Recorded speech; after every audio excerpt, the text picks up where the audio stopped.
बिस्मिल्लाहिर्रहमानिर्रहीम। अलहक education system की तरफ से खुशामदीद।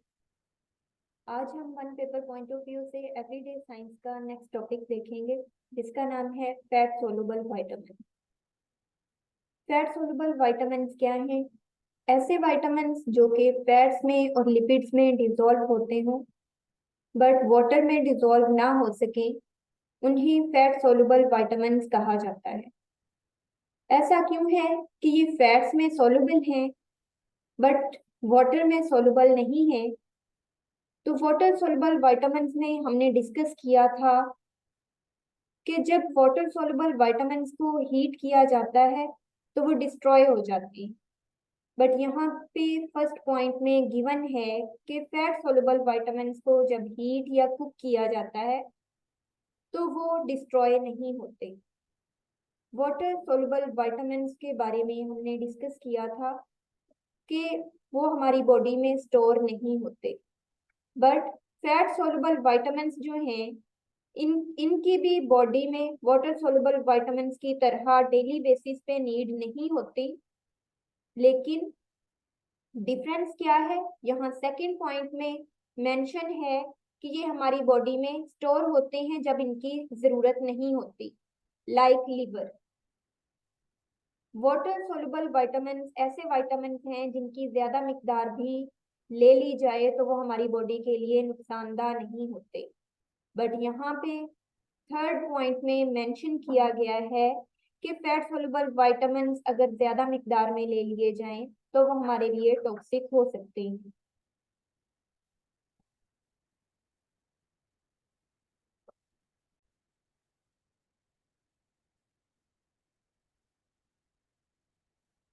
फैट सोलुबल वाइटामिन में आते हैं vitamin A, vitamin D, vitamin E and vitamin K. इन विटामिन को हम वन बाय वन डिस्कस करेंगे। सबसे पहले आता है विटामिन ए, जिसे रेटिनॉल भी कहा जाता है।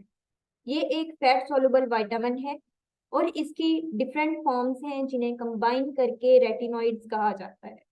इनमें आते हैं retinol, retinal, retinoic acid and retinyl ester.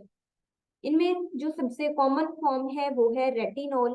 Vitamin A को इसी वजह से रेटिनॉल का नाम दिया गया है। अगर हम विटामिन ए के सोर्सेज की बात करते हैं तो इनमें आते हैं cheese, egg, fish, sweet potato, carrot, papaya, pumpkin, broccoli, avocado and pepper. Vitamin A के डिफरेंट फंक्शंस हैं, जिनमें सबसे इम्पोर्टेंट फंक्शन ये है कि ये हमारी कुव्वत बेनाई को बेहतर बनाता है। इसके अलावा हमारी ग्रोथ को प्रमोट करना, हमारी स्किन और आईज को ड्राइनेस से बचाना, इसके अलावा बॉडी को रेसिस्टेंस प्रोवाइड करना बैक्टीरियल इन्फेक्शंस के अगेंस्ट, और हमारी बॉडी को इम्यूनिटी प्रोवाइड करना विटामिन ए के फंक्शंस में शामिल है। विटामिन ए की डेफिशिएंसी की वजह से डिफरेंट डिजीजेस होती हैं, जिनमें नाइट ब्लाइंडनेस सबसे कॉमन डिसऑर्डर है। नाइट ब्लाइंडनेस से हमारी आईज जो है ये ड्राई होना स्टार्ट हो जाती हैं और हमें अंधेरे में नजर आना बंद हो जाता है। नेक्स्ट डिजीज है जीरोफ्थेल्मिया, ऐसी डिजीज जिसमें हमारी आईज का जो कॉर्निया है वो ड्राई होना स्टार्ट हो जाता है और इसमें रिंकल्स बन जाते हैं, जैसा कि यहाँ पे डायग्राम में गिवन है। इसके अलावा विटामिन ए की डेफिशिएंसी की वजह से ड्राई स्किन भी हो सकती है। नेक्स्ट हम बात करते हैं विटामिन डी की, जिसे कैल्सीफिरोल भी कहा जाता है।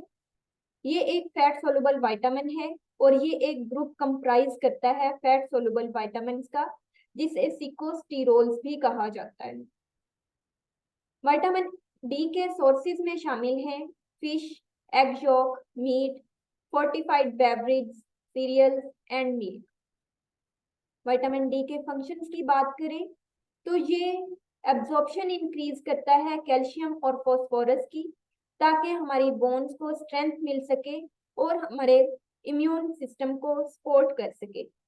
इसके अलावा ये हमारे टीथ और बोन्स की ग्रोथ और डेवलपमेंट में हेल्प आउट करता है, क्योंकि हमें पता है कैल्शियम जो है ये हमारी बॉडी के लिए बहुत ज़्यादा इम्पोर्टेंट है और ये आता है विटामिन डी में। इसके अलावा हमारी बॉडी को डिफरेंट डिजीजेस से रेसिस्टेंस प्रोवाइड करना भी विटामिन डी के फंक्शंस में शामिल है। विटामिन डी की डेफिशिएंसी की वजह से डिफरेंट मस्कुलर और नर्वस डिसऑर्डर्स हो सकते हैं। इसके अलावा रिकेट्स इन चिल्ड्रन और ओस्टियोमलेशिया इन एडल्ट्स, ये डिजीजेज हैं जो विटामिन डी की डेफिशिएंसी की वजह से होते हैं। रिकेट्स एक ऐसी बीमारी है जिसमें बच्चों की जो ग्रोथ है वो रुक जाती है, उनकी टूथ फॉर्मेशन जो है वो डिले हो जाती है और उनकी जो नॉर्मल ग्रोथ होती है वो नहीं हो सकती बल्कि पुअर ग्रोथ होती है और बोन्स सॉफ्ट होना स्टार्ट हो जाती है। रिकेट्स अगर एडल्ट्स में होगी तो इसे ऑस्टियोमलेशिया का नाम दिया जाएगा। ये भी इंक्लूड है बोन सॉफ्टनिंग, लेकिन एडल्ट्स में। नेक्स्ट हम बात करेंगे विटामिन ई की, जिसे ट्रिपल आर अल्फा टोकोफिरोल भी कहा जाता है। ये एक फैट सोलुबल विटामिन है और इसकी डिफरेंट फॉर्म्स हैं जिनमें शामिल है alpha tocopherol, beta tocopherol, gamma tocopherol, delta tocopherol. लेकिन अल्फा टोकोफिरोल एक ऐसी फॉर्म है जो कि हमारी बॉडी यूज करती है, इस वजह से विटामिन ई को अल्फा टोकोफिरोल भी कहा जाता है। विटामिन ई के सोर्सेज में आते हैं sunflower oil and seeds, almonds, egg, avocado, spinal. Vitamin A के फंक्शंस की बात करें तो ये एक एंटीऑक्सीडेंट के तौर पे काम करता है। हमारी बॉडी में डिफरेंट रिडॉक्स या फिर ऑक्सीडेशन रिडक्शन रिएक्शंस हो रहे होते हैं जिनके रिजल्ट में फ्री रेडिकल्स इन रिएक्शंस के रिजल्ट में निकलते हैं। तो इन फ्री रेडिकल्स को हमारी बॉडी को प्रोटेक्ट करना, हमारे सेल्स को प्रोटेक्ट करना विटामिन ई का फंक्शन है। इसके अलावा इसका सबसे इम्पोर्टेंट जो फंक्शन है ये रिप्रोडक्टिव फंक्शंस में हमारी बॉडी की हेल्प करता है और विटामिन ए की रिप्रोडक्शन को रोकता है। विटामिन ई की डेफिशिएंसी की वजह से हीमोलिटिक एनीमिया हो सकता है। ये एक ऐसी डिजीज है जिसमें रेड ब्लड सेल्स जो हैं रप्चर होना स्टार्ट हो जाते हैं। इनकी रप्चरिंग की वजह से जो हीमोग्लोबिन प्रोटीन है वो रिलीज हो जाती है।